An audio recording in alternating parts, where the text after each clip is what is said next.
In the quiet corners of our streets, danger doesn't always roar. Sometimes, it whispers. These are the minds that walk among us, unseen until it's too late. It began, as these things so often do, not with a headline or a police siren, but with something quieter, something so ordinary it almost defied notice. A gray northern afternoon, the hum of distant traffic, the kind of day that blends into the next. But inside the tall, crumbling Edwardian mansion that locals hurried past without a second glance, the air was heavy with unspoken histories. The place was called Laurel House, though its charm was purely architectural. Behind the hedges and fob-locked doors lived men whose names the public would not know, but whose pasts, if written down in full, could stop a reader cold. They were not here by chance. Each man carried the dual stamp of a criminal record and a psychiatric diagnosis, the category politely called mentally disordered offenders. For most, the stay at Laurel House was meant to be the final bridge between a locked ward or a prison cell and an independent life. But there was nothing simple about that bridge. For some, it was too narrow. For others, it was built on foundations that had been crumbling since childhood. The work here was not for the faint-hearted. Every interaction demanded precision, an awareness that the person in front of you might have once killed in a moment of madness or in cold calculation. Some men wore their violence like a visible scar. Others kept it hidden behind a disarming politeness. It was in this environment that psychologist Carrie Danes arrived one ordinary day in 2011. Her job was equal parts science and human instinct, to assess, to treat, to keep the dangerous from becoming more so. She'd done it for years. She thought she'd seen most things. That evening, after her official duties were over, she lingered for dinner. Not for the ambience, no one came to Laurel House for that, but for the company and the meal. The food was prepared in a locked kitchen, the utensils carefully monitored. Here, a simple butter knife could be contraband. The residents took turns washing up under supervision. When she stepped into the small galley kitchen to drop off her plate, the man at the sink barely looked up. His name was Nigel, early 30s, small-framed, with a flat upper lip and wide-spaced eyes suggestive of a childhood shaped by more than neglect. Carrie knew him only in passing. What happened next would stitch his name permanently into her memory. He moved suddenly, too fast for her to step back. A thud in her stomach. First, she thought it was a punch. Then she saw the glint of metal. A kebab skewer, long, thin, buried deep. For a moment, the room telescoped into slow motion. She registered the pressure under her ribs, the red bloom spreading through her blouse. Nigel's eyes darted like a trapped animal's. He mumbled something about being killed, a projection of his own intent. Carrie, running on instinct, told him to go to his room. It worked. Only when the door closed behind him did she let herself feel the danger. The skewer stood out at a grotesque angle.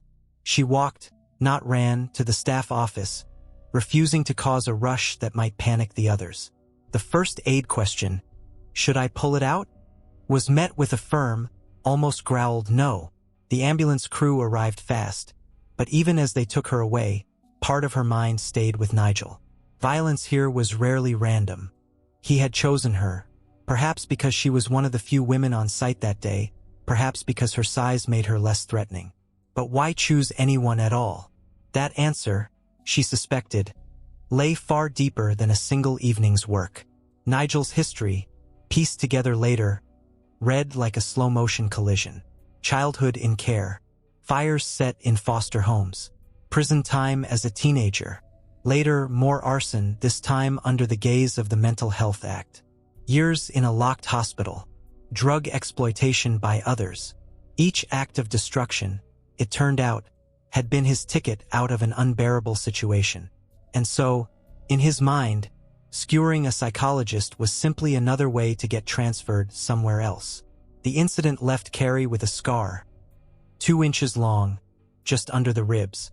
But more importantly, it left a question she would keep returning to: how quickly we assume we know someone's nature, and how wrong those assumptions can be. In the public mind, mentally ill and dangerous too often blur together. In truth, the majority of those with psychiatric diagnoses pose no risk to others. But in places like Laurel House, where the exceptions gather, the challenge is not just to protect the public, but to understand what drives someone from thought to act. And sometimes, understanding begins with surviving the first blow. The months after the skewer incident passed without further bloodshed, but not without tension. Laurel House had a way of holding its breath, as if the walls themselves knew that quiet here was never permanent. It was in that uneasy calm that another call came in, this time not from the halfway house but from the legal system itself. The Crown Prosecution Service wanted an opinion, and not just any opinion. They needed an answer to the question that haunts every violent case in which mental illness is alleged. Mad or bad? The man in question was barely out of adolescence, yet he had already killed once and nearly killed again. His name was Michael. His case had enough weight to alter the rest of his life, and enough ambiguity to divide professionals who had spent decades in the field. For psychiatrists had seen him and declared that, at the time of the offenses, he was acting under the grip of psychosis. One said schizophrenia, another brief psychotic disorder, a third schizoaffective disorder. But the prosecution's own psychiatrist, a sharply dressed man with a flair for bow ties, didn't buy it. In his view, Michael wasn't psychotic at all, just an emerging psychopath, calculated and cold. The voices, he believed, were an act. That's where Carrie came in. She wasn't hired to agree with either side. She was brought in to walk the knife edge between competing versions of reality and tell the court what she found there. Michael's crimes had unfolded in 2 chapters, each as brutal as it was baffling. The first victim, Finbar Jackson, was a homeless man in his 30s, sleeping off a night of drinking in a public park. Michael, then 17, had slipped out of his house before dawn, armed with a kitchen knife and wearing gloves to avoid fingerprints. He told police later that he was looking for someone to kill. The attack was swift. A shallow stab to the chest, almost a test, then 3 deep slashes across the throat, cutting through to the spine. Finally, a wad of the victim's own coat shoved down his throat. Michael went home, washed the knife, and buried it in a rabbit hole. The killing barely made it past the local news. In the hierarchy of victims, Finbar's life didn't fit the media's tragic archetype. His story slipped quietly into the archives. 3 months later, it was different. The second target, Syed Akbar, was a well-liked newsagent, a husband, a father, and a visible member of the local Muslim community. The attack came in the wake of the July 7th London bombings, when tension against Muslims was already high. In the public's mind, it looked like a hate crime. The fear was instant and it was loud. Syed survived, barely. Michael had planned to kill him the same way he killed Finbar. But the struggle didn't go as he expected. The knife snapped, neighbors turned on their lights, and Michael fled. When police later stopped him wandering the streets with a hammer and another knife, his explanation was chilling in its bluntness. "I'm looking for someone to kill. The voices want me to make a sacrifice." Carrie met him in a maximum security psychiatric hospital, a Victorian relic with flaking paint and blind corners. He was heavier than in the baby-faced killer photos splashed across the tabloids, the extra weight softening the lines of his face but not the intensity in his eyes. At first, his contempt was obvious. Another professional to interrogate him, another report to write. But as hours passed, he began to talk. He told her about the scars on his stomach, the result of cutting himself to bleed out, a tracker he believed jihadists had placed in his blood. He told her how the voices mocked him, called him weak, demanded a sacrifice. Killing, he said, hadn't been a struggle, not morally at least. It was him or me. The guy was just collateral damage. What struck Carrie was not just the detail of his accounts, but the moments when he seemed almost nostalgic. The voices, he admitted, had nearly gone since he'd been medicated. But in the quiet of the hospital, he found himself missing them. Not because of what they told him to do, but because they were company. It was an observation so counterintuitive that few fakers would ever think to invent it. When her report was finished, 47 pages long, meticulous in its reasoning, it didn't deliver the clean answer the CPS might have hoped for. Michael, she concluded, was neither purely mad nor purely bad. He was both disturbed and disturbing. His delusions and hallucinations were genuine, and they had impaired his judgment. But his capacity for planning and his lack of remorse made him dangerous in ways that psychosis alone could not explain. It was the interaction of those two forces, his willingness to kill and a reason to kill, however delusional, that made him lethal. The CPS lawyer didn't hide her disappointment. In the end, they rejected the diminished responsibility plea. The jury would decide. But Carrie knew that, whatever the verdict, the truth of Michael's mind would never be as simple as the headlines that had already written him off. And in the quiet after the meeting, she thought of something unsettling. In the right or wrong circumstances, a mind like Michael's didn't need voices to be dangerous. It only needed opportunity. The months after the skewer incident passed without further bloodshed, but not without tension. Laurel House had a way of holding its breath, as if the walls themselves knew that quiet here was never permanent. It was in that uneasy calm that another call came in. This time not from the halfway house but from the legal system itself. The Crown Prosecution Service wanted an opinion, and not just any opinion. They needed an answer to the question that haunts every violent case in which mental illness is alleged. Mad or bad? The man in question was barely out of adolescence, yet he had already killed once and nearly killed again. His name was Michael. His case had enough weight to alter the rest of his life, and enough ambiguity to divide professionals who had spent decades in the field. For psychiatrists had seen him and declared that, at the time of the offenses, he was acting under the grip of psychosis. One said schizophrenia, another brief psychotic disorder, a third schizoaffective disorder. But the prosecution's own psychiatrist, a sharply dressed man with a flair for bow ties, didn't buy it. In his view, Michael wasn't psychotic at all, just an emerging psychopath, calculated and cold. The voices, he believed, were an act. That's where Carrie came in. She wasn't hired to agree with either side. She was brought in to walk the knife edge between competing versions of reality and tell the court what she found there. Michael's crimes had unfolded in 2 chapters, each as brutal as it was baffling. The first victim, Finbar Jackson, was a homeless man in his 30s, sleeping off a night of drinking in a public park. Michael, then 17, had slipped out of his house before dawn, armed with a kitchen knife and wearing gloves to avoid fingerprints. He told police later that he was looking for someone to kill. The attack was swift. A shallow stab to the chest, almost a test, then 3 deep slashes across the throat, cutting through to the spine. Finally, a wad of the victim's own coat shoved down his throat. Michael went home, washed the knife, and buried it in a rabbit hole. The killing barely made it past the local news. In the hierarchy of victims, Finbar's life didn't fit the media's tragic archetype. His story slipped quietly into the archives. 3 months later, it was different. The second target, Syed Akbar, was a well-liked newsagent, a husband, a father, and a visible member of the local Muslim community.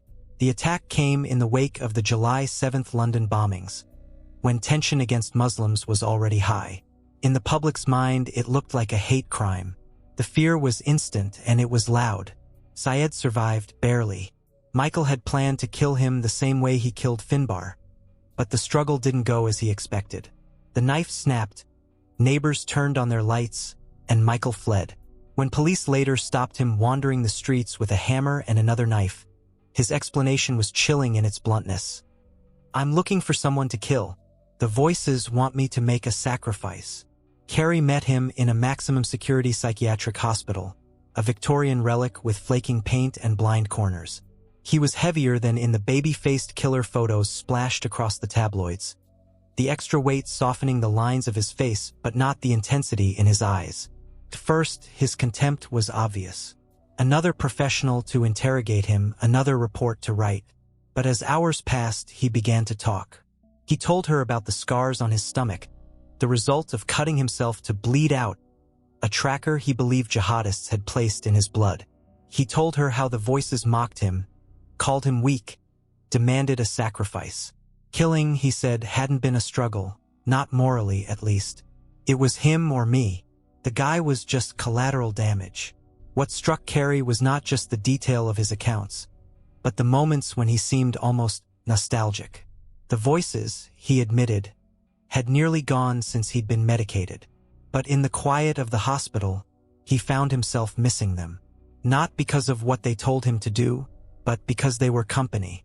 It was an observation so counterintuitive that few fakers would ever think to invent it. When her report was finished, 47 pages long, meticulous in its reasoning, it didn't deliver the clean answer the CPS might have hoped for. Michael, she concluded, was neither purely mad nor purely bad. He was both disturbed and disturbing. His delusions and hallucinations were genuine, and they had impaired his judgment. But his capacity for planning and his lack of remorse made him dangerous in ways that psychosis alone could not explain. It was the interaction of those two forces, his willingness to kill and a reason to kill, however delusional, that made him lethal. The CPS lawyer didn't hide her disappointment. In the end, they rejected the diminished responsibility plea. The jury would decide. But Carrie knew that, whatever the verdict, the truth of Michael's mind would never be as simple as the headlines that had already written him off. And in the quiet after the meeting, she thought of something unsettling. In the right or wrong circumstances, a mind like Michael's didn't need voices to be dangerous. It only needed opportunity. The courtroom was packed. Not with gawkers, this wasn't the sort of trial that drew strangers in for the spectacle, but with people who had a stake in the outcome. Police officers who'd spent months building the case. Reporters already drafting headlines. Family members of the victims, faces tense with grief and anticipation. Michael sat in the dock in a suit that hung loosely on his frame. His hair neatly combed, the very picture of composure. If you didn't know better, you might think he was here as a witness, not the accused. But the charges were as serious as they came. 1 count of murder, 1 of attempted murder. The defense painted a picture of a teenager gripped by psychosis, tormented by voices, convinced that shadowy forces were tracking him. The prosecution countered with the image of a calculating predator, one who slipped from his home under cover of darkness, armed with a weapon, gloves to avoid fingerprints, and a plan. The air in the courtroom felt thick. It was a clash of narratives that went beyond Michael himself, a collision between two ways of seeing the criminal mind. Was he a patient or a predator? Was this a tragedy of mental illness, or the unmasking of a dangerous young man? Carrie's time on the stand was spent walking the jury through a tightrope argument. She spoke in measured tones, knowing every word would be weighed, dissected, perhaps twisted to fit one side's purpose. Michael, she explained, had indeed been under the influence of psychotic symptoms, persecutory delusions, command hallucinations. They had shaped his thinking in profound ways. But psychosis didn't erase the part of him that could plan, choose, and act with lethal precision. Some jurors took notes furiously. Others just stared at Michael, searching his face for signs of remorse or menace. The trial lasted weeks. Witnesses described the scenes in the park and outside the newsagent's shop. Crime scene photos were shown, evidence bags displayed. The jury heard how Michael had disposed of the knife from the first killing in a rabbit hole, how he'd washed his clothes and left them in a charity bin. Small, methodical acts that spoke of calculation rather than chaos. In the end, the jury sided with the prosecution. Guilty on both counts. The judge's voice was steady as he handed down the sentence. Life imprisonment, with a minimum term before parole eligibility. There was no dramatic reaction from Michael. No outburst, no slump of the shoulders. Just the same flat expression he'd worn throughout. For the families, the verdict was a kind of closure. For Carrie, it was something more complicated. She knew the jury's decision didn't erase the truth of what she'd seen in Michael, that rare and dangerous convergence of mental illness and personality traits that fed, rather than restrained, his capacity for violence. Back at her office, she filed away her notes and thought again about the question she'd been asked so many times. Mad or bad? The answer, as always, was never as neat as the law wanted it to be. And the next case would prove that all over again. It came not long after, with a different setting but the same undercurrent of urgency. A young woman, accused of stabbing her partner, claimed she remembered nothing. Witnesses said she'd been calm, even detached, as the paramedics worked over him. The prosecution suspected cold-blooded violence. The defense whispered about trauma and dissociation. Once again, Carrie was called in, not to decide innocence or guilt, but to chart the mind's terrain at the moment the knife was lifted. The file in front of her was thin, barely more than a police statement and a handful of witness accounts. But she knew from experience that even the smallest case could open into something vast. Because the truth of an act of violence was never just in the act itself. It was in the seconds before, the years before, the things seen and unseen that led a person to that point. She set the file down and leaned back, letting the weight of it settle. Somewhere in those sparse pages, a story waited, and her job, once again, was to follow it wherever it led, even into the darkest corners. The first thing Carrie noticed about the file was what wasn't there. No psychiatric history, no long trail of medical notes, no string of past convictions. On paper, the woman at the center of the case was unremarkable. A life that, until one night, had run quietly between the lines. Her name was Emma, 26 years old, employed, no known history of violence. And yet, her partner lay in intensive care with a stab wound perilously close to the heart. The prosecution's version was brutally simple. An argument, a knife grabbed in anger, a deliberate thrust. The defense's account was hazier, a night of escalating tension, memories swallowed up by a blackout, a woman who came to with blood on her hands and no idea how it had got there. Carrie knew that memory loss after violence could be many things. Genuine amnesia, a trauma-induced fog, or a convenient shield to hide behind. Disentangling them required more than just listening to the story. It meant watching how it was told, when it wavered, and what emerged in the silences. She met Emma in a stark interview room at the remand prison. The young woman's face was pale, her eyes rimmed red, but her posture was rigid, almost defensive. She spoke in short bursts, as though each sentence was weighed before being allowed out. "I don't remember," Emma said more than once, her gaze fixed on the table. "It's just gone." They began at the edges. Childhood, school, relationships before this one. At first, the answers were steady, even dull. But when Carrie asked about the night in question, Emma's breathing quickened. She described the sound of raised voices, the sensation of her chest tightening, and then nothing. "Like a switch went off," she said. "Dissociation. The mind's emergency exit." Carrie had seen it before, in victims of abuse, in soldiers, in people whose nervous systems had learned to protect them by pulling them out of their own bodies. It didn't make the violence disappear, but it could make the moment itself unreachable in memory. Still, Carrie had to test the possibility that this was an act. She ran Emma through a battery of cognitive and memory tests, some designed to pick up inconsistencies. She asked about sensory details, the smell in the room, the weight of the knife, the sound of impact. Emma's answers were fragmented, often contradictory, yet the emotional undercurrent felt real. When asked to imagine the scene, her body tensed, tears welled. Involuntary responses that were difficult to fake with precision. Bit by bit, a different picture emerged. Emma's partner had been controlling, volatile. Friends had noticed bruises she brushed off as accidents. That night, the argument had been about money, loud enough for neighbors to hear. When the shouting turned into shoving, Emma's mind, already worn thin by years of coercion, seemed to split. Carrie explained later, in her report, that dissociation didn't absolve someone of responsibility, but it could explain how a person could commit violence without the conscious, deliberate intent the law called mens rea. It was the legal equivalent of a fault line opening without warning, years of pressure building beneath the surface, until the crack ran straight through one irreversible moment. Whether the court would see it that way was another matter. Juries were often wary of gaps in memory. They preferred their violence straightforward, their motives clear. But Carrie knew that, in the human mind, nothing was ever quite that tidy.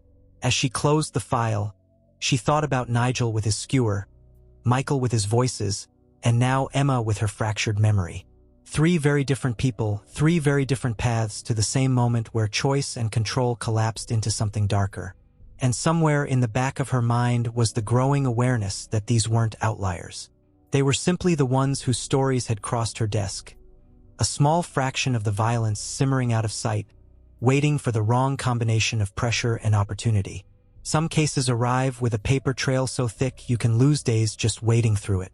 Others, like the one that landed on Carrie's desk next, were padded with something else entirely. Not facts, but fabrication. The man's name was Alan, mid-40s, clean-shaven, sharply dressed in court. The kind of defendant who looked like he should be shaking hands in a boardroom rather than standing in the dock. He was accused of a violent sexual assault, and from the moment of arrest, he had spun a web of denial so polished it could almost pass for sincerity. Almost. According to Alan, the complainant, a woman in her early 30s, was a casual acquaintance who had fabricated the entire story out of spite. They'd argued, he said, and this was her revenge. He was emphatic, articulate, and utterly unwavering. He met questions head-on, never hesitating long enough to suggest he was groping for answers. But Carrie had seen this before. The overconfident performance, the theatrical insistence on innocence. People who lie well in ordinary life often falter under the forensic lens. The key wasn't just in what they said. It was in what they couldn't help but reveal. She began by reviewing the evidence. Forensic traces told a story that didn't match Alan's. The woman's account was detailed, consistent, and had been given before she could have known what evidence police held. Medical findings supported her description. Still, the defense was pushing hard for a psychological angle that could undermine her credibility, perhaps a suggestion she was unstable, prone to fantasy. It was a tactic Carrie loathed. She agreed to assess only if she could speak to both parties. The complainant to understand her mental state, and Alan to evaluate whether his own account bore the hallmarks of truth or deception. The woman's interview was difficult. Her voice shook. She revisited the night in halting sentences, occasionally shutting down when the memories became too sharp. Carrie noted the involuntary signs, the goosebumps, the shifting posture, the way her eyes darted away when she spoke about specific moments. These were not the neat, rehearsed beats of someone embellishing a story. They were the jagged edges of lived trauma. Alan, by contrast, was all performance. He leaned back in his chair, arms loose, smile faint. He wanted control of the conversation. When Carrie guided him through the timeline, he was steady at first, until she pressed on small details, like the position of objects in the room or the exact order of events. That was when the slips began. A glass that had supposedly been on the table was suddenly in his hand. A door he'd sworn was shut was now open. More telling was his reaction to challenge. Confronted with inconsistencies, he became dismissive, even mocking, as though the very act of questioning him was beneath contempt. The arrogance wasn't just personality. It was the brittle defensiveness of someone who knew the truth could not stand daylight. In her report, Carrie was clear. There was no psychological basis to doubt the complainant's reliability. Alan's account, she noted, was self-serving, internally inconsistent, and resistant to examination. The language was clinical, but the subtext was sharper. He was lying, and badly. In court, the jury saw through him. Guilty. He stared straight ahead as the verdict was read, jaw tight, the mask slipping at last. Carrie left the courtroom with the familiar mix of satisfaction and exhaustion. She knew that for every Alan who faced a verdict, there were others still hidden, still spinning their stories to anyone who would listen. And just as often, there were people whose stories no one wanted to hear, whose voices were drowned out by stigma, by doubt, or by the sheer improbability of what they had endured. One of those voices was about to reach her next. It belonged to a woman whose crime had made even seasoned officers pause, and whose explanation would test the very limits of how far belief could stretch. The call came on a damp Monday morning, the kind where the sky hangs low and colorless over the city. A detective inspector's voice on the other end was clipped, businesslike, but carried the faint crackle of curiosity. "We've got a woman in custody," he said. "She's confessed to something unusual. You might want to hear it for yourself." The something was murder. The unusual was everything about how she said it. Her name was Claire, mid-30s, with a soft voice and a face that might have belonged to a nursery school teacher. She had walked into a police station, calm and deliberate, and told the desk sergeant she had killed a man. Not recently, not in a burst of rage, But years ago, the man, she explained, had been her neighbor. She gave a name, an address, and the approximate date of death. There was just one problem. The man she claimed to have killed was very much alive. Carrie had handled false confessions before, but this one had a peculiar texture. Claire didn't retract her story when told the victim was alive. She simply frowned, as if the news didn't quite reach her. "No," she said quietly. "He's dead. I remember." It would have been easy for police to write her off as attention-seeking or mentally unstable. But there were no signs she wanted publicity, and her life, from what little they had gathered, was unremarkable. No criminal history, steady work, a family who were baffled but not shocked. They'd noticed her slipping into strange beliefs over the past year, though nothing this extreme. When Carrie met Claire in the interview room, the first thing she noticed was the steadiness in her gaze. Not the glassy-eyed detachment of someone lost in psychosis, nor the darting eyes of a practiced liar. Claire looked at her as though they were co-conspirators in a puzzle only she could solve. The story came in fragments. She described vivid memories of the neighbor in his garden, the way he looked at her, the tension that built over months. She spoke of a confrontation, one that escalated to her picking up a heavy object and striking him. The sound it made, the way he fell, how she dragged his body out of sight. Carrie asked questions designed to test reality. Dates, seasons, the layout of the house. Claire's answers were detailed, consistent, yet completely impossible to reconcile with the truth. The man she described had moved away years earlier, unharmed. Police had spoken to him. He'd laughed awkwardly when told of the claim, baffled but unconcerned. Delusion, Carrie thought at first. But there was something else. A dreamlike quality to the account, as though Claire's mind had stitched together scraps of memory, imagination, and something darker beneath.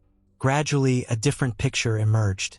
Claire had a history of trauma, much of it buried and unspoken.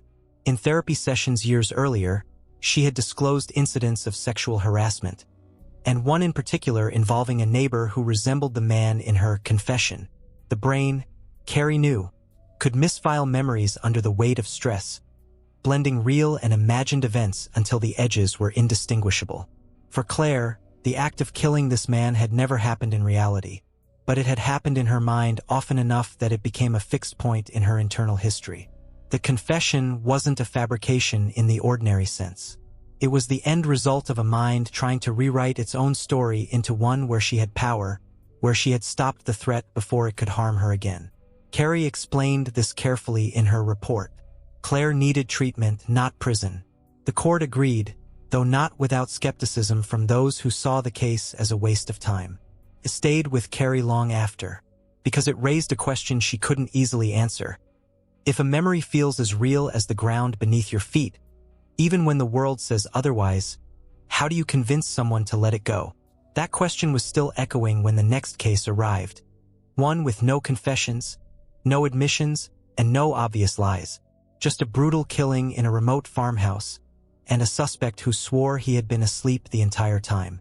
The farmhouse sat alone on the edge of a wind-beaten moor, the kind of place that made its own weather. Fields stretched out in every direction, bare and silent, broken only by the occasional tangle of hawthorn. It was here, in the small hours of a freezing January morning, that the body of Margaret Shaw was found. Margaret was 62, a widow, the kind of neighbor who knew everyone's birthday and made jam for the church fete. She'd been bludgeoned to death in her own kitchen.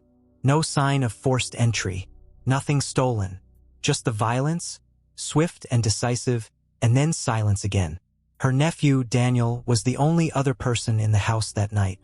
He had been living with her since losing his job months earlier, a stopgap arrangement meant to last until he got back on his feet. The police found him in the upstairs bedroom, sitting on the edge of the bed, fully dressed but barefoot. His hair was mussed, his eyes glassy. "I didn't do anything," he told them. "I was asleep." It was a curious claim. The attack had been frenzied enough to leave blood spatter across the kitchen walls. Yet not a trace was found on Daniel's clothes or skin. His shoes were clean. The only evidence linking him to the scene was proximity. and the absence of anyone else. Carrie was brought in at the request of the defense. They wanted to explore whether Daniel could have committed the killing in a dissociative state, or even in his sleep. It wasn't unheard of. Violent acts during parasomnia, sleepwalking, night terrors were rare but documented. The difficulty lay in proving it after the fact. When she met him, Daniel was polite but remote, as though there were a pane of glass between them. He described his aunt warmly, with none of the bitterness or resentment that sometimes festers in close quarters. But when asked about the night she died, his narrative was thin. He'd gone to bed early, he said, worn out from a long walk in the cold. He remembered lying down, closing his eyes, and then waking to police voices and torchlight in his face. Carrie dug deeper. Sleep history, stress levels, any history of violence. Daniel admitted to occasional bouts of sleepwalking as a teenager, once waking to find himself outside the house in winter without shoes. More recently, he'd been plagued by insomnia, sometimes going days with barely a few hours rest. Sleep deprivation, she knew, could erode the brain's ability to separate dream from action. But there were cracks in his account. Asked to recount the layout of the kitchen, he hesitated. Too long for someone who'd lived there for months. He said he rarely went in, preferring to eat takeaway in his room. When she pushed on details of his relationship with Margaret, a flicker crossed his face. They'd argued once, he admitted, over money. She'd accused him of stealing from her purse. He insisted he hadn't. The forensic evidence didn't help him. There were partial fingerprints in blood on the kitchen counter. Smudged, degraded, but consistent with his. The prosecution argued he had simply cleaned himself up before police arrived. The defense maintained he could have been in the kitchen earlier in the day. The prints nothing to do with the murder. In her report, Carrie stopped short of declaring Daniel incapable of the act. She outlined the conditions under which parasomnia-related violence could occur, stress, exhaustion, prior history, and noted that he ticked some of those boxes. But she also emphasized the gaps. No physiological data from the night in question, no eyewitnesses, and a plausible motive in the simmering money dispute. The jury convicted him of manslaughter rather than murder, accepting that his mental state at the time may have been altered, but not enough to erase responsibility entirely. For Carrie, the case was another reminder that the border between conscious choice and unconscious action is sometimes little more than a shadow line. Easy to cross, impossible to map perfectly afterwards. She had barely finished the debrief when the next referral arrived. It was from a prison this time, about an inmate who had served half his sentence quietly, and then, without warning, had begun insisting he was someone else entirely. Prison officers are rarely surprised. They've seen the fights, the feigned illnesses, the desperate bids for parole. But when a man who has served years under one name suddenly claims to be someone else entirely, even the most seasoned officer takes notice. The inmate was known on the books as Paul Ridley, mid-30s, doing 12 years for aggravated burglary and assault. By all accounts, he'd been a model prisoner, quiet, cooperative, never looking for trouble. Then, just after the halfway mark in his sentence, the change began. Started small. He began signing Mark S. instead of Paul on the prison workshop attendance sheet. When challenged, he laughed it off. A nickname, he said. But within weeks, the joke hardened into conviction. "I'm not Paul Ridley," he told staff flatly. "I've never been him. My name is Mark Spencer, and I'm here by mistake." At first, officers assumed it was a ruse. Maybe he was angling for a mistrial or setting up some elaborate legal challenge. But his insistence didn't fade. He began refusing visits from Paul Ridley's family, claiming he didn't know them. He demanded his prison ID be reissued with his real name. He even filed written complaints about being falsely imprisoned. That's when Carrie was called in. She met him in a small interview room just off the prison's healthcare wing. The man sitting across from her looked physically unchanged from his intake photo. Same build, same sharp cheekbones, same tattoo curling up from his collar. But his eyes were intent, almost urgent, as he leaned forward.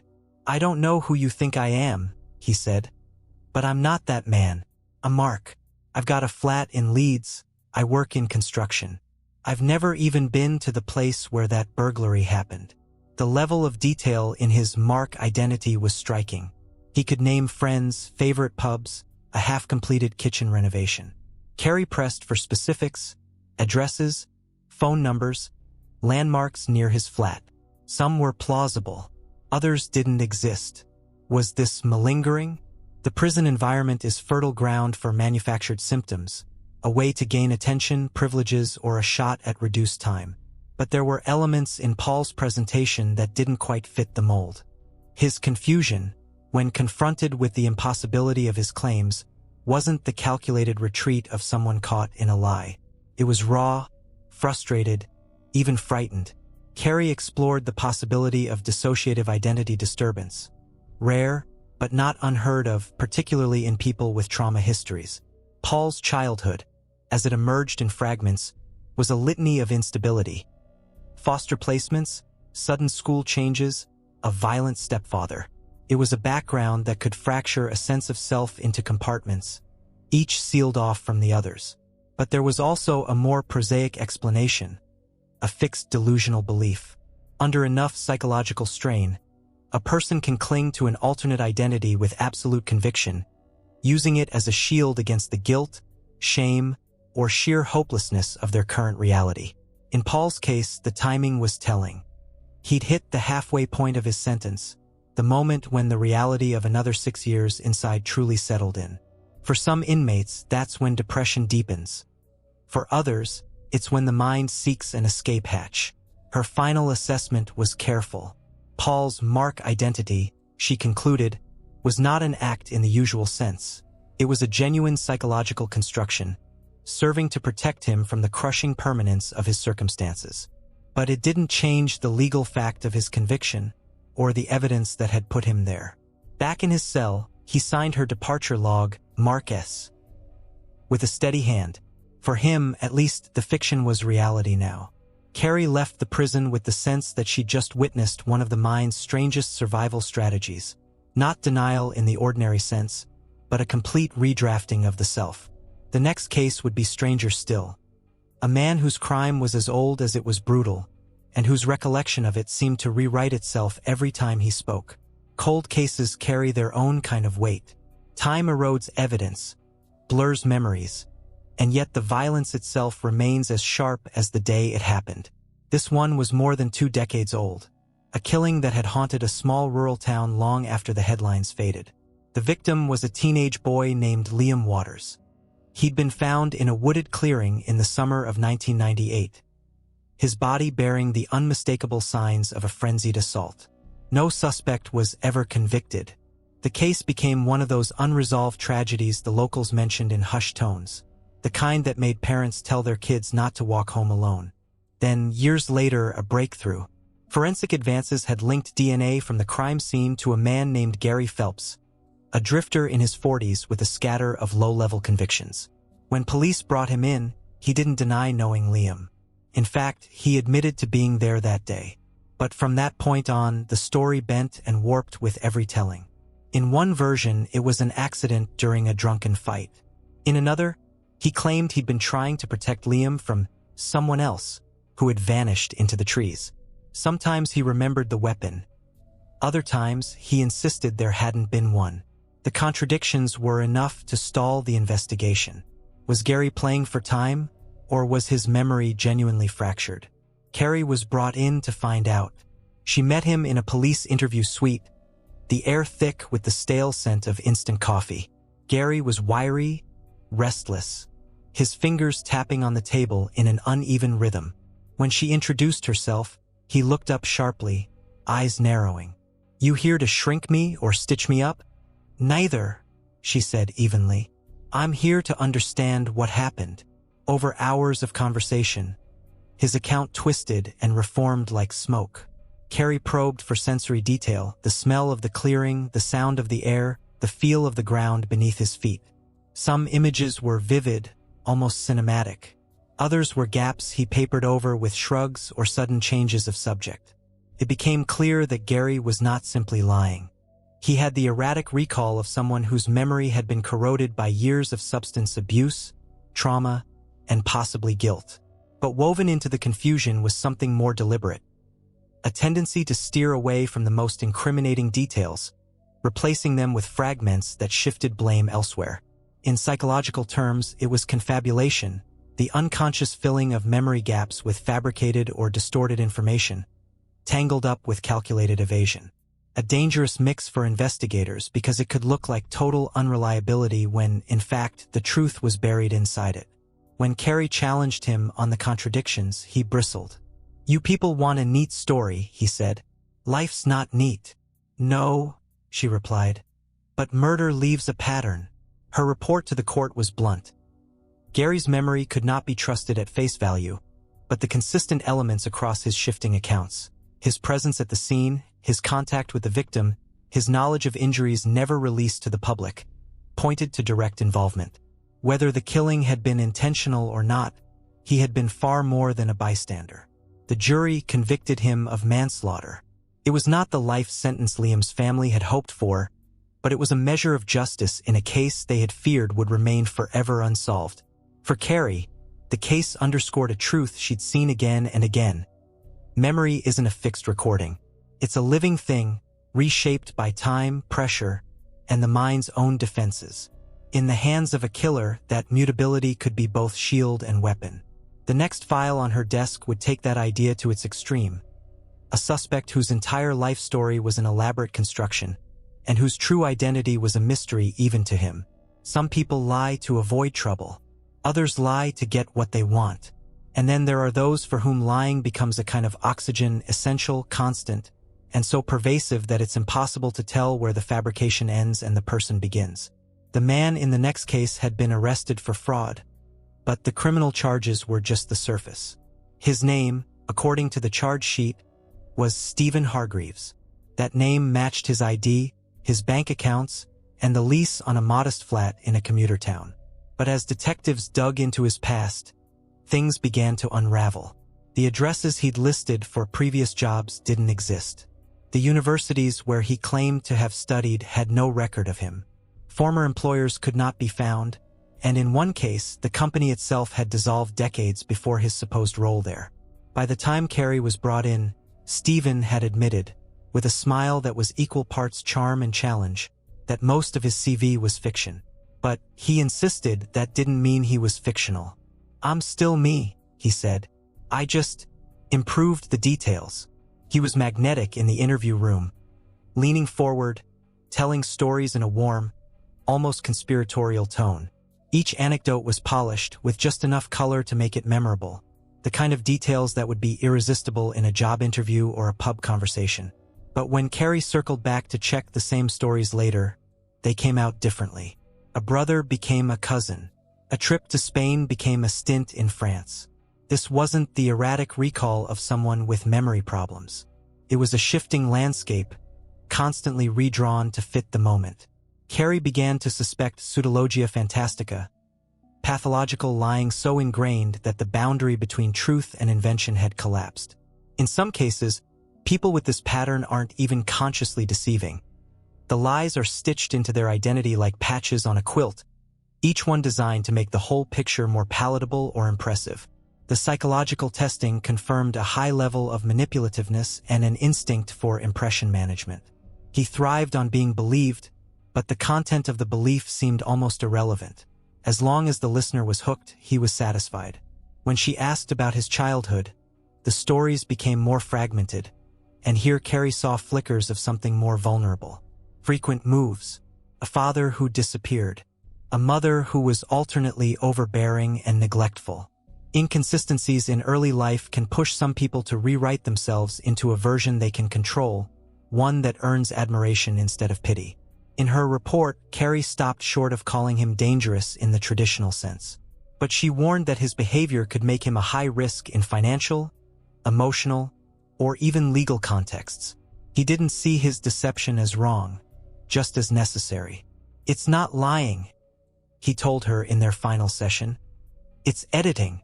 The court convicted him on the fraud charges, but the bigger question, who Stephen actually was, remained unresolved. He'd buried his real identity under years of improvisation, and perhaps even he no longer knew where the truth began. For Carrie, The case was a reminder that identity isn't always anchored in reality. Sometimes it's a story told so often that the teller can no longer imagine another version. And when such a person crosses into criminal territory, unpicking fact from fiction can feel like chasing shadows. The next case would deal with someone who didn't invent themselves for charm or advantage, but to hide something much darker. A past so violent that every layer of their assumed life was a shield against discovery. The man was known in his neighborhood as quiet, polite, keeps to himself. He lived in a small semi-detached house at the edge of town, worked part-time at a garden center, and occasionally helped elderly neighbors with their shopping. To anyone passing him in the street, there was nothing remarkable about him at all, and that was exactly how he wanted it. His arrest came without warning. Armed officers, an unmarked van, a door splintered at dawn. Neighbors peered from behind curtains as he was led away in handcuffs, bewildered at the sight. The charge was serious. Murder committed more than 15 years earlier, in another part of the country under a completely different name. Carrie first read about the case in a short police briefing. Cold case DNA had linked him to the killing of a young woman named Andrea Marsh. Andrea had been 22, walking home from a night out when she vanished.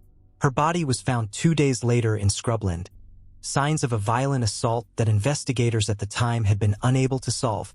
The man now accused, known locally as Peter, had, it turned out, been living under a false identity for over a decade. His real name was Michael Redford, a man with a patchy work record and a violent past, who'd vanished from his home city not long after Andrea's death. By the time Carrie sat down with him in a prison interview room, he'd already shed the Peter persona like an old coat. He was blunt, watchful, his politeness stripped away. "They've got it wrong," he said. "I didn't kill her. I was there. Yeah, but I left before anything happened." Over hours of conversation, his account shifted in tone but not in its central claim. He admitted being with Andrea that night but insisted someone else had harmed her after he walked away. He couldn't or wouldn't give a name. Carrie's role wasn't to interrogate the facts of the case, but to map the psychology of a man who had managed to live undetected for so long. It was clear that Michael had constructed his Peter identity with precision. A low-profile job, a modest home, no social media, minimal contact with authorities. A life designed to leave no digital or bureaucratic trace. That kind of reinvention takes more than just a change of name. It requires constant vigilance, an ability to control one's behavior in every interaction, and an instinct for risk avoidance.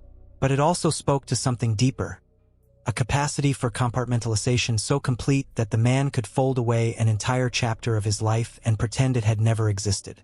Carrie considered whether this was psychopathy, the lack of remorse, the self-interest, the calculated self-preservation. He certainly scored high on traits of manipulation and emotional detachment. But there was also a paranoia at work, a hyper-awareness that could tip into mistrust even in low-threat situations. In her report, she noted that regardless of guilt or innocence in Andrea's death, Michael's long-term deception was indicative of a personality capable of sustained, deliberate concealment. That alone, she warned, made him a high-risk individual in any community setting. When the trial came, the forensic evidence, DNA on Andrea's clothing, corroborated by witness statements placing them together, was enough for a murder conviction. He was sentenced to life imprisonment. Carrie left the courtroom with the uneasy sense that Michael's real punishment had begun years before the arrest. A life lived in hiding, bound by the walls he had built for himself. But the walls had served their purpose. Until technology caught up, they had kept the past at bay. The next case on her desk was almost the inverse. It wasn't about someone hiding who they were.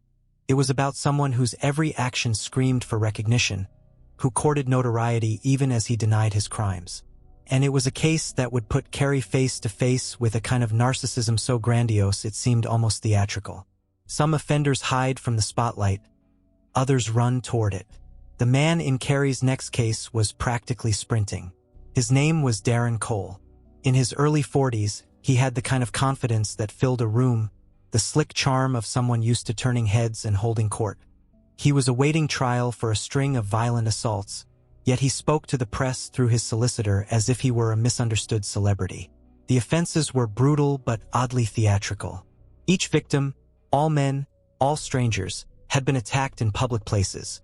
A train platform, a car park, a late-night takeaway. The violence was sudden, explosive, but not sustained. Darren would strike, cause visible damage, and then walk away without even attempting to flee. It was as if the act itself was the performance, the aftermath irrelevant. When Carrie met him in the remand prison, he greeted her like an invited guest. "You've heard of me, right?" he said, leaning back in his chair with a grin. "Bet you've read all about it." The conversation that followed was a study in self-promotion. Darren didn't deny the assaults outright. Instead, he reframed them as misunderstandings or self-defense, often embellishing the details to make himself seem clever, quick-thinking, even heroic. He spoke of his exploits with an energy that bordered on glee, clearly enjoying the sound of his own narrative.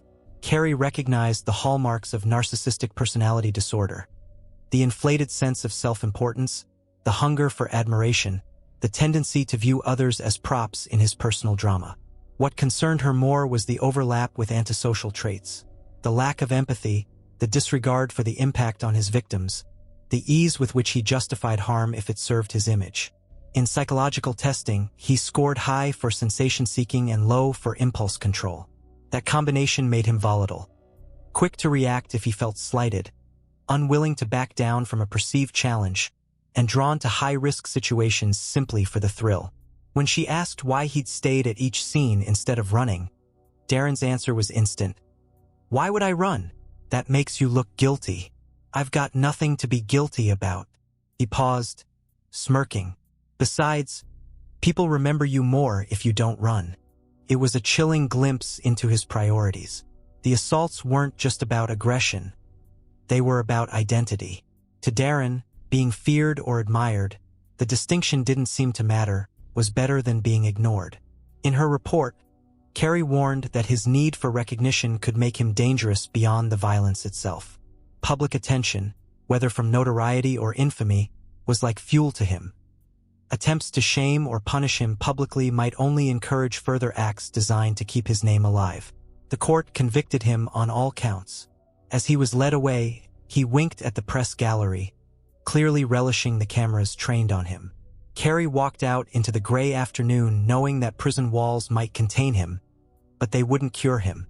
Some people crave the stage too much to step off it willingly, and when the spotlight fades, they'll do whatever it takes to bring it back. The next case would be about a very different kind of craving, not for attention but for control, and the psychological damage left in the wake of someone who wielded it like a weapon. The file was thinner than Carrie expected. Cases involving coercive control rarely came with a neat stack of evidence. The damage was cumulative, hidden in plain sight, built from moments that on their own might seem trivial but together formed a cage. The accused was Martin Hale, a man in his late 40s with no previous convictions. On paper, he was respectable, a small business owner, homeowner, steady income. But behind closed doors, his partner, Anna, described a life slowly dismantled. At first, it was small things, questioning her choice of clothes, joking about how forgetful she was, offering to handle the bills so she wouldn't have to worry. Then came the more overt restrictions, dissuading her from seeing friends, insisting on knowing where she was at all times, reading her messages under the guise of just making sure you're safe. By the time Anna went to police, she barely recognized herself. Once outgoing and confident, she now second-guessed every word, every movement. The final push had come when Martin began threatening to harm himself if she left. When Carrie met Anna, she could see the signs instantly.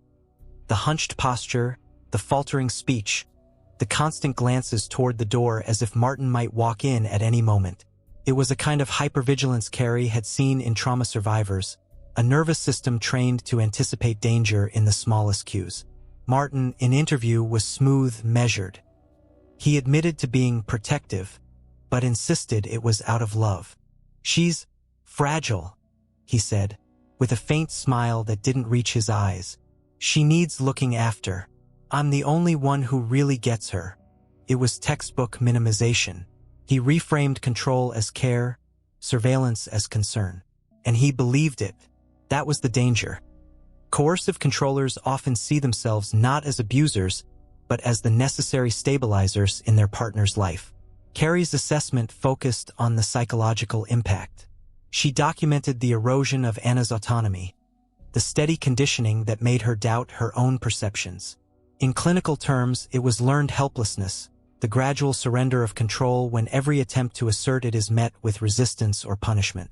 When the case went to court, the jury heard about the dozens of text messages Martin had sent daily, demanding updates, the phone tracking app he'd installed without her consent, the accidental destruction of her passport just before a planned trip to visit friends abroad.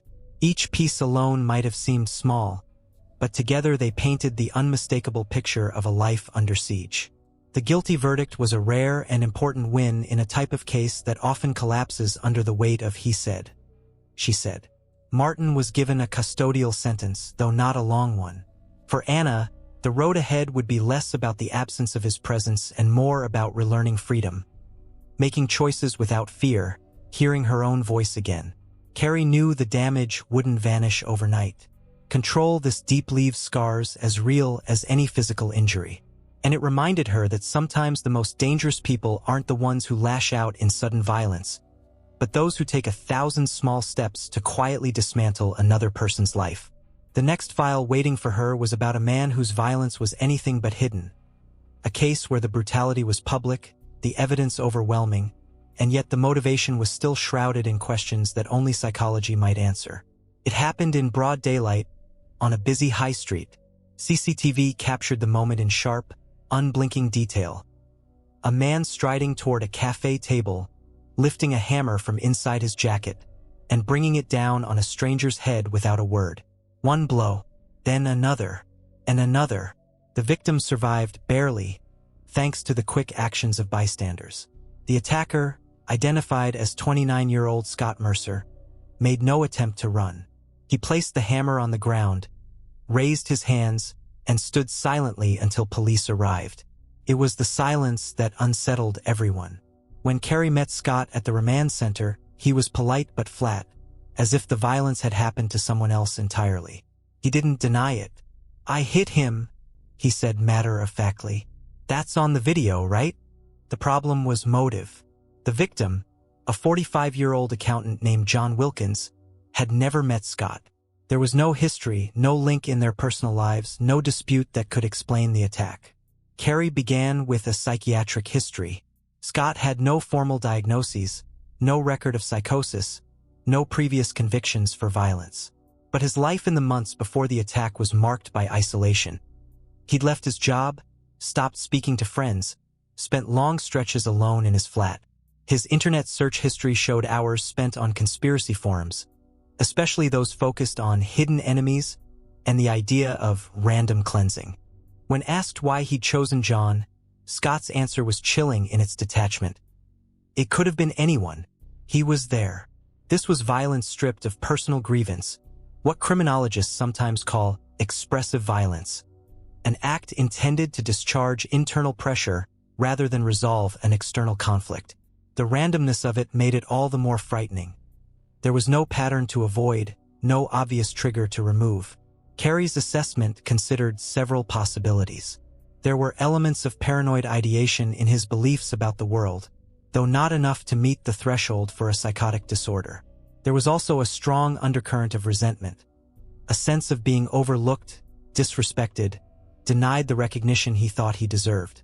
The hammer, the public setting, the lack of flight, all of it suggested a need to make an impact, to mark himself on the world in one undeniable act. She concluded that Scott's risk of future violence was high, particularly in unstructured environments. The attack had been planned enough to involve bringing a weapon, but impulsive enough to be triggered by the simple presence of an unconnected stranger. That combination, planning without targeted purpose, was a dangerous mix. The court sentenced him to an indefinite hospital order, the rare outcome Carrie agreed with wholeheartedly. Scott didn't need a prison cell. He needed a place where his thinking could be monitored, challenged, and treated before the urge to strike returned. Walking away from the case, Carrie was reminded that the human mind doesn't always follow the neat arcs we expect. Cause, grievance, revenge. Sometimes violence blooms out of the void, its roots buried deep in the soil of unmet needs and twisted perceptions. The next case in her stack would take her back into more familiar territory, the world of organized crime, but with a twist. The man in question wasn't the muscle, the mastermind, or the money man. He was something stranger and far more unsettling. The man's name was Tony Vale, though in the world he moved in, no one used surnames. He wasn't a kingpin and he wasn't muscle. He didn't run drugs, guns, or protection rackets. Yet his name came up again and again when Carrie reviewed intelligence reports on a string of violent incidents linked to an organized crime network. Tony's role, it turned out, was less visible but just as corrosive. He was an instigator, a broker of chaos. He didn't get his own hands dirty. He made other people do it. Sometimes for money, sometimes for favors, but often for no clear gain beyond the satisfaction of setting something in motion and watching the ripples spread. In the past 2 years, police linked him indirectly to 3 assaults, 2 arson attacks, and a stabbing outside a nightclub. In each case, the person wielding the weapon claimed they had been encouraged, pushed, or talked into it by Tony. But when pressed, the details slipped into vagueness. He just made it sound like the right thing to do, or he told me I had to stand up for myself. When Carrie met him in a secure interview suite, Tony was relaxed, smiling, almost convivial. He spoke in a soft voice that forced you to lean in, a trick Carrie had seen before in skilled manipulators. There was nothing overtly threatening in his manner, just a calm, persuasive rhythm to his speech, the kind that could make reckless ideas seem logical. It was no accident. Tony had an intuitive grasp of what psychologists call coercive persuasion, shaping another person's decisions by appealing to their ego, their insecurities, or their need to belong. He used the same techniques a cult leader might: flattery, manufactured urgency, reframing aggression as loyalty. And he didn't seem to care about the outcome beyond the act itself. That detachment worried Carrie. Most criminals, even manipulative ones, operate with some clear objective: profit, revenge, power. Tony's motivations were harder to pin down. He seemed to thrive on the process of engineering violence, not on what it achieved. When she asked him directly why he did it, he just smiled faintly. People are too boring. I help them wake up. Her risk assessment was unequivocal.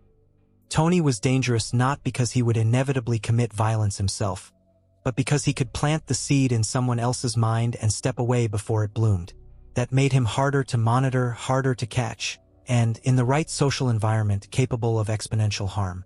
In court, the charges centered on conspiracy and incitement, difficult cases to prove without direct evidence.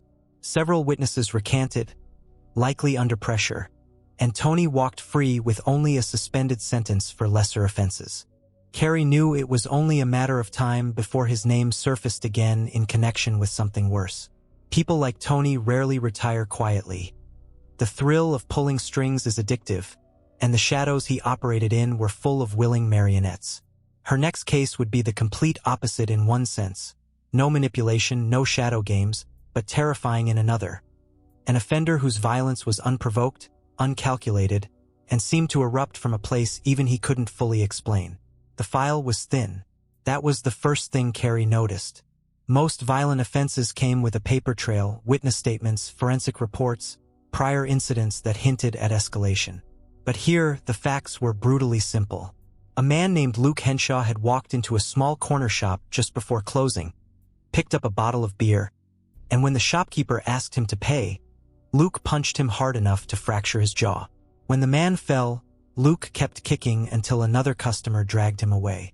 There was no robbery, no prior argument, no history between them at all. Luke didn't flee. He sat outside on the pavement, drinking the beer until police arrived.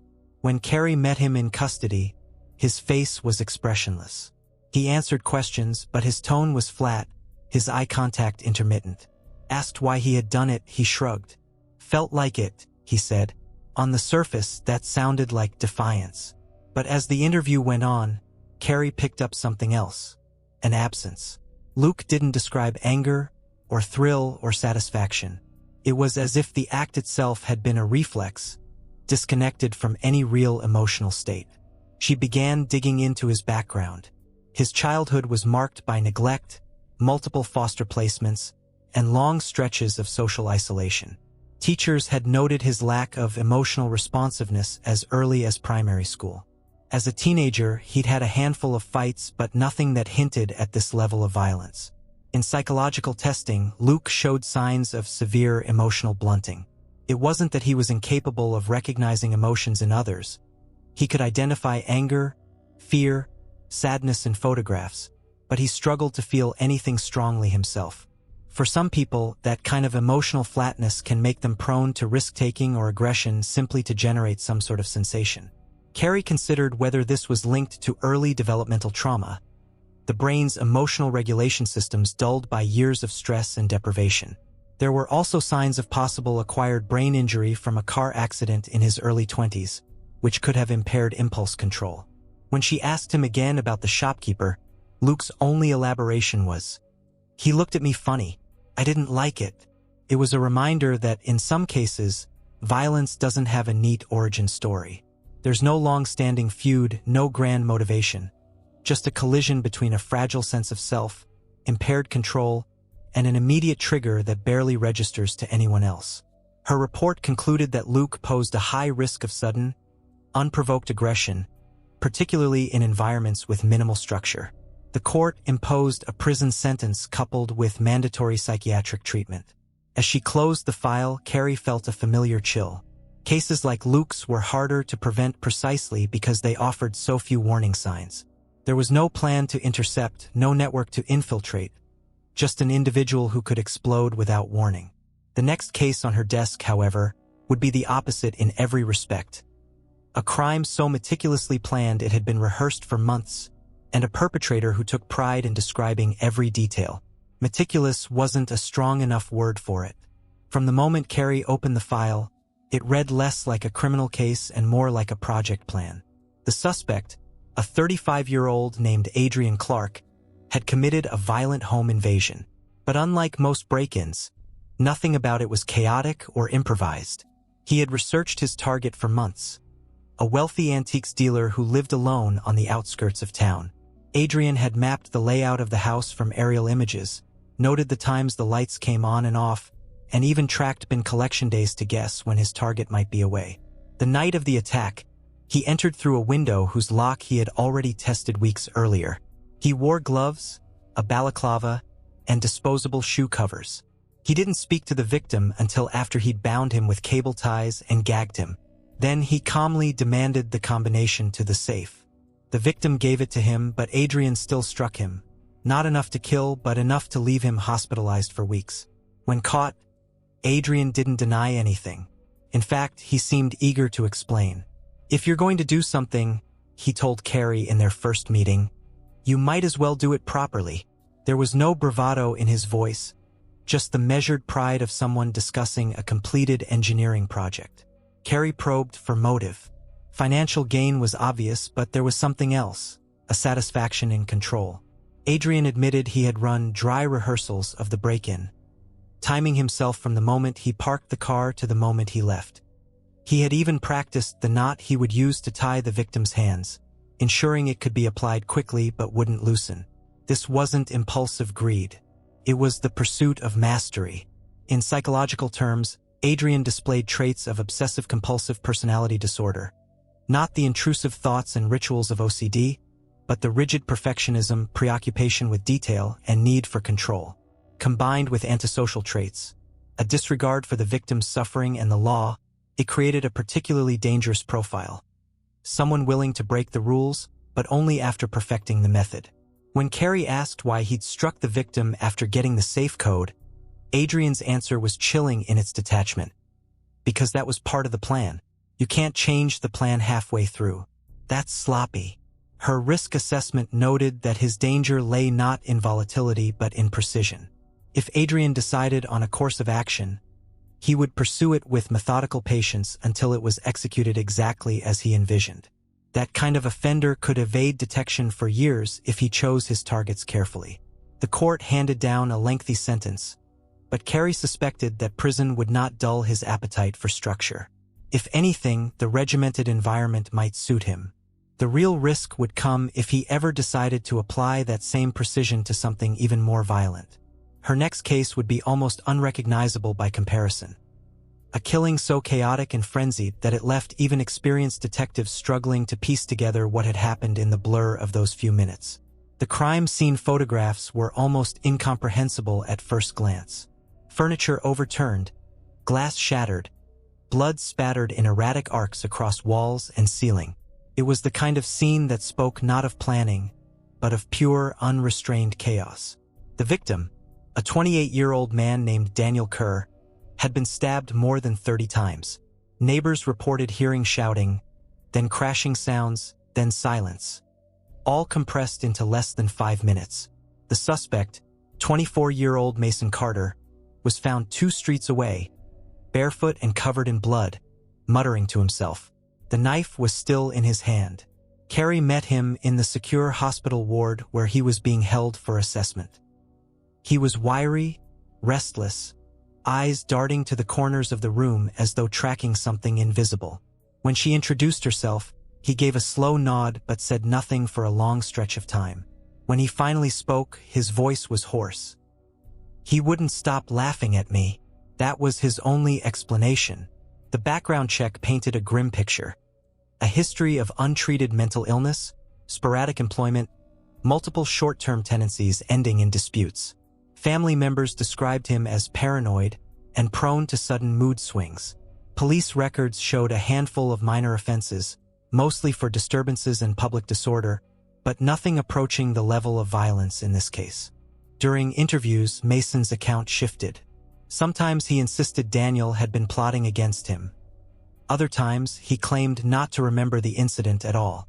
There were stretches where his speech became disjointed, leaping from one idea to another without clear connection. Carrie suspected an acute psychotic episode, possibly schizophrenia, exacerbated by substance use.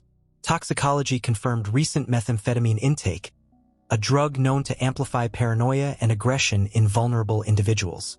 The stabbing itself appeared to be an explosive culmination of perceived threats, real or imagined. In Mason's mind, the attack had been an act of survival, not aggression. But the ferocity of it, the sheer number of wounds, suggested a total loss of control once it began. Her report to the court was clear. At the time of the offense, Mason's capacity to understand or regulate his actions had been profoundly impaired by mental illness and intoxication. She recommended secure hospital treatment over prison, with a focus on stabilization and intensive therapy. The judge agreed, issuing an indefinite hospital order. For the community, it was some assurance of safety. For Mason, it was perhaps his only chance of living without the constant intrusion of the voices and suspicions that had driven him to kill. Carrie left the case with the stark reminder that not all violence can be mapped in advance. Sometimes it bursts into existence in the space between a racing thought and an impulsive act, leaving devastation in its wake.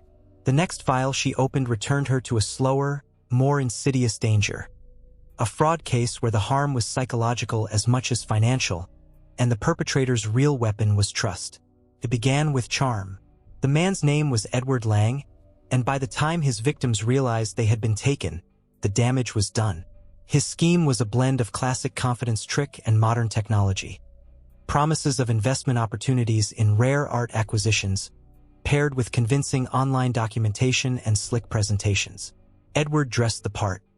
Tailored suits, understated watches, a voice smooth enough to make risk sound like security.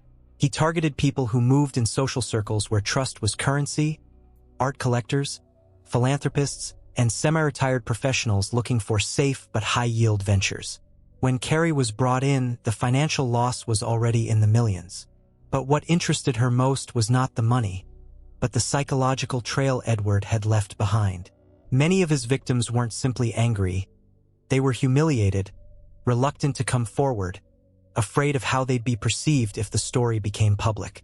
That reluctance was part of his design. Edward had cultivated relationships long before making his pitch, often through charity events or art exhibitions. He would position himself as a connoisseur, dropping casual references to private collections and off-market deals. When the time came to solicit funds, It felt to his victims less like a cold approach and more like being invited into an exclusive circle.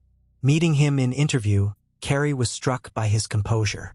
He admitted to handling people, but refused to accept the label of fraudster. "It's business," he said.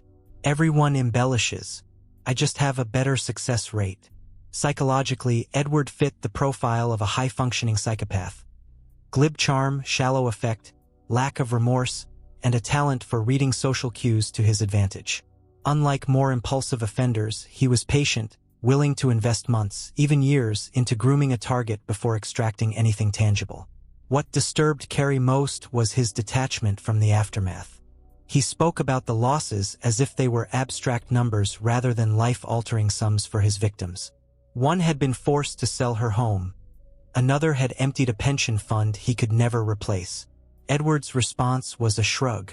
"They'll recover. People like that always do." Her report highlighted the need to treat his behavior as more than just financial opportunism. For Edward, the con was not merely a means to an end. It was a demonstration of skill, proof of his superiority over those who trusted him, that made him both persistent and highly adaptable. The court convicted him on multiple counts of fraud, handing down a long custodial sentence. Still, Carey knew that upon release, the same traits that made him so effective, the patience, the charm, the ability to read people, would remain intact. And as she set aside his file, the final case in her current roster landed on her desk, one that would be both professionally and personally taxing. It involved a child victim, a community divided, and a suspect whose defense rested on a claim of memory so fragmented it might be either genuine trauma or a carefully constructed shield. The case was already a storm by the time Carey received it. A 7-year-old girl named Sophie had been assaulted in a local park in broad daylight. The community was in uproar, the press circling like vultures. A suspect had been arrested within 48 hours. A 31-year-old man named Darren Miles. The evidence was troublingly circumstantial. CCTV showed Darren near the park at the time, but not in the specific area where Sophie had been found. His DNA wasn't on her clothing, but a witness claimed they'd seen him speaking to her earlier that day. Darren denied everything. When Carey met him in the custody suite, he was hunched, eyes darting to the corners of the room. His speech was halting, punctuated by long silences. He admitted being in the park, admitted seeing Sophie, but insisted he couldn't remember much else. "It's like blank spots," he said, tapping his temple. "Like a film with bits missing." Carey had seen genuine memory fragmentation before, in trauma survivors, in people dissociating during extreme stress. But she'd also seen it feigned, carefully deployed to avoid self-incrimination. Her assessment began with his history. Darren had a record for minor offenses, mostly petty theft and drug possession, but nothing involving children or violence. His childhood was chaotic, parental neglect, a stint in care, sporadic schooling. There were gaps in his early memories that seemed authentic, supported by records from social services. But when it came to the day in question, the gaps became suspiciously convenient. He could recall buying a drink from a shop minutes before the incident. He could recall the exact route he took into the park. But when asked what happened after he saw Sophie, his recall dissolved into a shrug. "It's just gone." Carey probed with techniques designed to bypass rehearsed narratives, asking about sensory details, background sounds, even smells. Genuine amnesia often leaves traces, fragments that surface without warning. Darren's memory stayed consistently absent, as if he'd rehearsed the absence itself. Still, she couldn't dismiss the possibility of dissociation entirely. The stakes were too high for assumptions. Her final report to the court was deliberately cautious. Darren's memory loss could be genuine, but its selective nature was highly suspect. She recommended further forensic interviewing and psychological monitoring if he were to be released. The trial was tense. The jury deliberated for days before delivering a not guilty verdict due to insufficient evidence. For the community, it was a bitter outcome. For Sophie's family, it was no closure at all. Carey walked away from the case with the familiar ache of unfinished business. Not every story in her work ended with certainty. Some ended in shadows, questions that lingered, unresolved, demanding to be carried forward. And as she looked back over the breadth of cases on her desk, the cold-blooded planners, the chaotic aggressors, the charming manipulators, the coercive controllers, she felt the weight of one truth more than any other. Every act of harm begins in a mind. Some minds are damaged, some are dangerous, and some are both. Her work was to navigate that landscape, not to excuse, not to condemn, but to understand. Because understanding was the only way to see the patterns that might one day stop the harm before it started.